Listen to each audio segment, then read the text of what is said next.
Hello दोस्तों, welcome to the analysis video. हम क्या प्लान कर सकते हैं, कैसी ट्रेड प्लान कर सकते हैं, हम वो डिस्कस कर लेते हैं।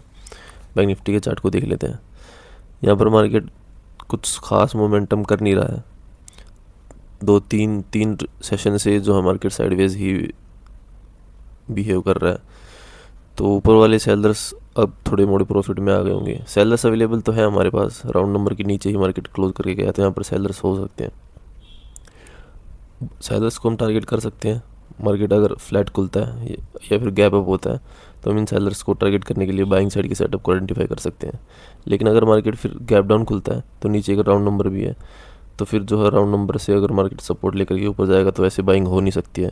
तो फिर अगर राउंड नंबर पे अगर मार्केट गैप डाउन खुलता है तो फिर हम मार्केट के साथ चलेंगे, सेलिंग साइड के सेटअप को आइडेंटिफाई करेंगे, क्योंकि फिर ये जो सेलर्स है ये भी जो है फिर प्रॉफिट में आ जाएंगे, तो फिर हम इनको टारगेट कर नहीं पाएंगे। तो इसलिए अगर गैप डाउन होता है मार्केट तो फिर मार्केट में अगर वीकनेस दिखती है हमें तो हम मार्केट के साथ सेलिंग साइड में जाएंगे, और फ्लैट के केस में और गैप अप के केस में हम जो है बाइंग साइड के सेटअप को आइडेंटिफाई करेंगे। अगर थोड़ा मोड़ा गैप डाउन खुलता है तो फिर अगर उसमें स्ट्रेंथ दिखाता है तो फिर हम सोच सकते हैं बाइंग के लिए, वरना अगर उसमें भी अगर वीकनेस दिखाएगा तो हम मार्केट के साथ जाएंगे। फिर ये इनको मार्केट टारगेट कर नहीं सकता। देखिए, ओवरऑल मार्केट का सिनेरियो थोड़ा सा साइडवेज बना हुआ है। तो अगर साइडवेज है मार्केट तो इसमें थोड़े से बायर्स भी फिर आ जाते हैं। फिर हमें डायरेक्ट तो चार्ट में तो बायर्स अवेलेबल है नहीं, लेकिन मार्केट को देखो, मार्केट नीचे से ऊपर आ रहा है। तो यहाँ पर जो बायर्स बैठे हैं नीचे, जो मार्केट को गैप अप लेके गए हैं, और जो ऑपरेटर भी है वो भी फिर अपना प्रॉफिट जो है बुक करना चालू कर देंगे अगर मार्केट नहीं जाएगा। और थोड़ी न्यूज़ के सेंटीमेंट भी थोड़े से ऐसे वीकनेस ख़राब ही चल रहे हैं। तो इसलिए भी अगर मार्केट गैप डाउन खुलता है फिर हम मार्केट के साथ सेलिंग में जा सकते हैं। सेंसेक्स का चार्ट भी यहाँ पर जो है राउंड नंबर के तो नीचे मार्केट क्लोज करके गया है। सेलर्स तो हैं हमारे पास, ऊपर भी यहाँ पर सेलर्स थे। इतना कुछ खास रिट्रेसमेंट किया नहीं है ताकि इन सेलर्स को निकाल पाए मार्केट। छोटा मोटा ही रिट्रेसमेंट है, तो सेलर्स तो रह गए होंगे, और यहाँ पर भी सेलर्स अवेलेबल हैं हमारे पास।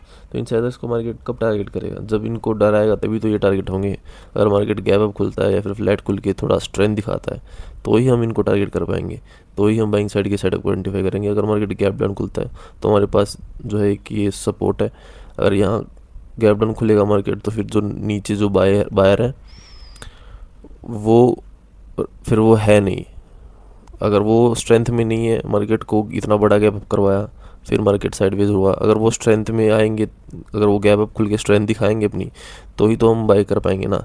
लेकिन अगर गैप डाउन खुल के अगर मार्केट डाउन नीचे जाएगा तो फिर वो, इसका मतलब ये तो या तो फिर वो प्रॉफिट ऊपर बुक कर चुके हैं या तो फिर वो वीक पड़ चुके हैं अब, है ना। तो वीक के साथ हम नहीं बैठते, हम स्ट्रॉन्ग ऑपरेटर के साथ बैठते हैं।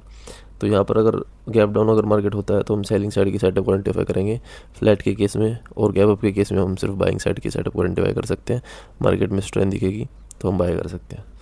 निफ्टी के चार्ट को देख लेते हैं। निफ्टी का चार्ट भी ऐसा ही सेंसेक्स जैसा, यहाँ पर जो है राउंड नंबर को मार्केट क्रॉस तो नहीं कर पाया, तो जो सेलर्स होंगे वो अभी तक तो नहीं निकले होंगे, लेकिन मार्केट फिर वापस से नीचे आ रहा है, थोड़ा वीकनेस दिखा रहा है। लेकिन अगर इनको कब टारगेट कर पाएंगे? जब ये राउंड नंबर के ऊपर मार्केट निकलेगा। तो अगर गैप अप होता है फ्लैट खुल के, अगर इनको डराएगा, ऐसे स्ट्रेंथ दिखाएगा, तो फिर ये डरना चालू करेंगे, फिर अपना जो है प्रॉफिट को यहाँ पर सेलर्स जो है बुक करना चालू करेंगे। तो उसी केस में फिर हम जो है बाइंग साइड के सेटअप को आइडेंटिफाई कर सकते हैं। फ्लैट के केस में, गैप अप के केस में अगर सेलर्स डरेंगे नहीं तो फिर कैसे हम बाय कर पाएंगे? अगर मार्केट गैप डाउन खुलता है तो फिर तो और कॉन्फिडेंस में आ जाएंगे। एक तो न्यूज़ भी बेकार चल रही है ना, कुछ हमारे फेवर में चल नहीं रही है, मार्केट स्ट्रेंथ इसलिए दिखा नहीं पा रहा है। यहाँ पर हो सकता था ऑपरेटर बैठे हैं, गैप अप कराया, लेकिन अगर वो दोबारा स्ट्रेंथ यहाँ पर नहीं दिखा पाएंगे तो फिर मार्केट बाइंग में कैसे जाएगा, है ना। लगातार 3 दिन से मार्केट एक ही जगह पर होल्ड कर रहा है, तो अगर वो भागेंगे तो फिर एक डाउन साइड का मोमेंटम आ सकता है ना। तो अगर मार्केट गैप डाउन खुलकर अगर वीकनेस दिखाएगा तो फिर ये, या तो फिर ये हो सकता है ये ऊपर निकल चुके हैं अपना प्रॉफिट बुक करके, दूसरा फिर ये वीक हो चुके हैं। तो दोनों ही सिनेरियो में अगर ऑपरेटर यहाँ पर बैठे नहीं है या फिर वीक पड़ चुके हैं तो फिर हम सेल कर सकते हैं। यहाँ पर अगर गैप डाउन का केस होता है तो यहाँ पर सेल कर सकते हैं, और गैप अप के फ्लैट के केस में हम सिर्फ बाय करेंगे। तो सपोर्ट रेजिस्टेंस आप देख सकते हैं। अपना ध्यान रखिए, मिलते हैं हम लाइव सेशन में।